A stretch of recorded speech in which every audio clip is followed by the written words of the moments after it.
ఓం శ్రీ సాయినాథాయ నమః. విఠల దేవుడు దర్శనమిచ్చుట. సాయిబాబాకు భగవన్నామ స్మరణ ఎందు సంకీర్తన ఎందు మిల్కీ ప్రీతి. వారెప్పుడు హల్లా మలిక్ అనగా హల్లాయే యజమాని అని అనుచుండేవాడు. 7 రాత్రింబవలు భగవన్నామ స్మరణ చేయుచు చుండేవారు. దీనినే నామ సప్తాహం అందురు. బాబా ఒకప్పుడు దాసగును మహారాజు నామ సప్తాహము చేయుమనిది.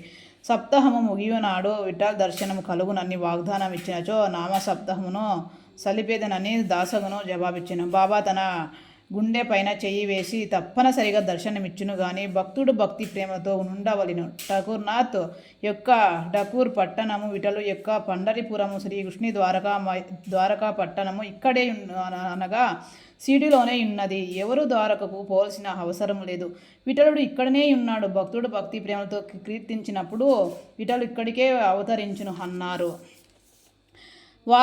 సప్తాహం ముగియనాడు పిమ్మట విఠలుడి క్రింద విధముగా దర్శనమిచ్చెను. స్నానానంతరము కాకాసాహెబ్ దీక్షిత్ ధ్యానంలో మునిగినప్పుడు విఠలుడు వారికి కనిపించెను.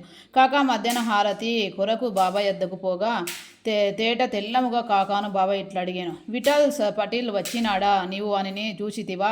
వాడు మిల్కీ పోరంబోతు వానిని దృఢముగా పట్టుకునుము. ఏ మాత్రము అజాగ్రత్తగా నున్నాను తప్పించుకొని పారిపోను. ఇది ఉదయం జరిగాను. మధ్యాహ్నము ఎవడో పటములో అమ్మువాడు 25-30 విఠోబా చిత్రపటములు నా అమ్మకమునకు తెచ్చాను. ఆ పటము సరిగా కాకాసాహెబ్ ధ్యానంలో చూసిన దృశ్యంతో పోలి ఉండెను. దీనిని చూసి బాబా మాటలు జ్ఞాపకము తెచ్చుకొని కాకాసాహెబ్ ఐశ్వర్యములతో మునిగెను. విఠోబా పటము ఒకటి కొని పూజా మందిరంలో ఉంచుకొనెను. ఓం శ్రీ సాయినాథాయ నమః. ధన్యవాదములు.